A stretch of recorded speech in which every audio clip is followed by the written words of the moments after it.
Yo semua, sebelumnya mohon maaf perkara upload sangkaryanya super kelamaan ya. Tapi sesuai requestan, entah yang request masih stay atau enggak, ini dia kelanjutan pembahasan manga Sangkarya, chapter 11 sampai 15.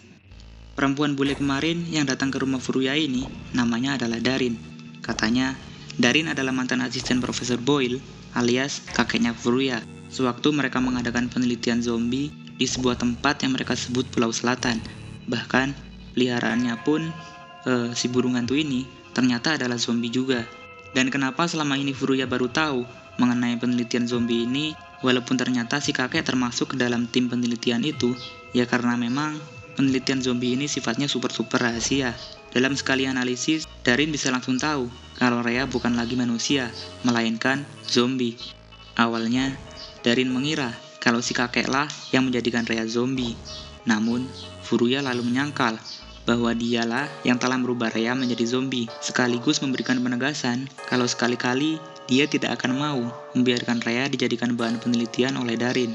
Walaupun awalnya tidak percaya kalau benar Furuya lah yang telah menjadikan Rhea zombie, Darin terus membujuk Furuya dengan iming-iming imbalan besar.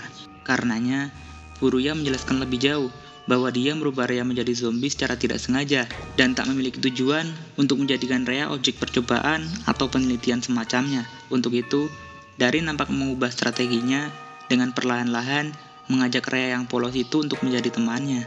Bahkan, dia berencana menetap sementara di rumah Furuya. Ayah Furuya yang seorang biksu malah dengan santainya memperbolehkan hal itu. Hari pertama menetap, Darin langsung membuat ulah dengan pergi tanpa berpamitan.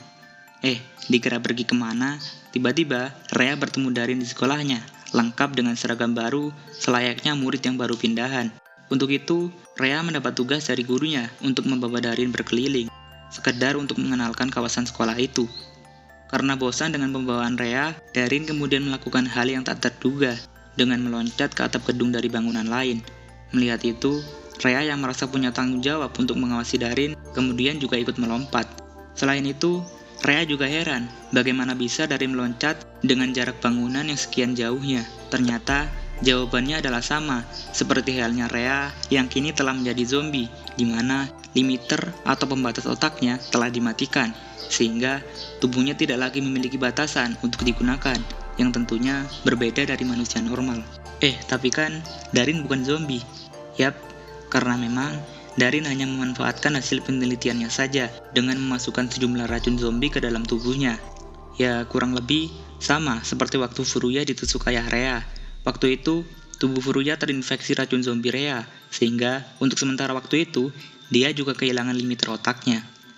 Darin sendiri juga heran dengan Rhea, walaupun dia secara medis telah mati dan kini hanyalah zombie, namun Rhea sama sekali tak menunjukkan penyesalan ataupun kesedihan sama sekali. Lebih-lebih, Rhea malah pergi ke sekolah selayaknya remaja yang masih hidup.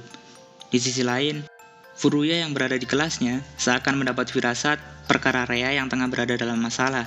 Benar saja, tiba-tiba Darin terpeleset dari atap bangunan itu. Walau limiter otaknya telah hilang, bagaimanapun juga Darin masih manusia biasa, yang tentunya tubuhnya akan hancur jika jatuh. Untungnya, setelah itu, dengan cepat Rhea bisa menangkap tubuh Darin dan menjadikan tubuhnya sendiri sebagai tumpuan. Karenanya, tangan kiri Rhea sampai terputus. Untuk itu, Darin menawarkan dirinya untuk mengoperasi tubuh Rhea. Hitung-hitung, itu juga menjadi kesempatannya untuk mengotak-atik tubuh zombie milik Rhea. Lalu, operasi pun berlangsung dengan lancar. Tangan Rhea pun kembali tersambung dengan sempurna. Ya, pada akhirnya, firasat Furuya ternyata salah. Walau begitu, Furuya tetap marah-marah. Lebih-lebih, bagaimana sikap Darin sebelumnya. Namun, Darin membalikkan keadaan dengan menyalahkan Furuya yang dia anggap tidak bertanggung jawab. Bagaimana dia menjadikan seseorang menjadi zombie, namun tidak bisa menyisihkan waktu khusus untuk mengawasi zombie ciptaannya. Karena itu, Furuya nampak terkena mental, lalu mencari alasan untuk pergi. Baru saja Furuya pergi, Darin langsung mengatakan pada Rhea bahwa dia beranggapan sepertinya Rhea menyukai Furuya. Mendengar hal itu, Rhea tentunya langsung tersipu malu. Tapi, hal itu seakan langsung pudar ketika Darin mengatakan bahwa perasaan suka Rhea ke Furuya itu kelak akan menjadi sebuah masalah. Lebih jauh lagi, Darin kemudian menjelaskan bahwa sebelum ini dia juga sudah menciptakan banyak sekali zombie. Rata-rata hasilnya sama, di mana setiap manusia yang dibangkitkan menjadi zombie, otak mereka tidak akan lagi berfungsi. Namun, Dari sekian percobaan itu, ada satu sampel yang berbeda. Si zombie yang satu ini tampak punya otak yang kembali berfungsi. Walaupun pada 3 hari pertama, dia tidak bisa berbicara. Dia juga ditempatkan di tempat yang dipenuhi tumbuhan dan hewan. Barulah setelah 1 minggu, dia kembali bisa berbicara. Bahkan juga berinteraksi dengan hewan di sekitarnya. Petaka kemudian muncul di minggu kedua, di mana secara mengejutkan, dia tiba-tiba memakan hewan-hewan yang menurut Darin sebenarnya zombie itu menyayangi semua hewan itu. Itulah yang kemudian disebut sebagai confused eater, yaitu ketika zombie tak lagi bisa membedakan antara yang mana perasaan nafsu atau yang mana rasa belas kasih. Singkatnya, jika seorang zombie yang baru dihidupkan kembali, kemudian menyayangi seseorang atau makhluk hidup lainnya, maka setelah 2 minggu, ia akan mengalami fase confused eater ini. Setelah mendengar itu, Rhea malah bilang begini.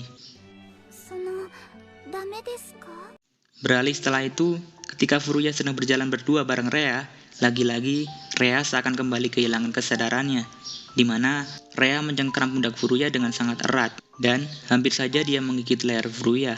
Tapi beruntung, kesadarannya tiba-tiba kembali, menandakan di chapter-chapter kedepannya, kelihatannya Rhea pun juga akan mengalami fase confused eater. Untuk video kali ini, sampai di chapter 15 ini dulu, dan next video isinya bakal ngebahas chapter 16 sampai 20. Dah, gitu aja. Makasih.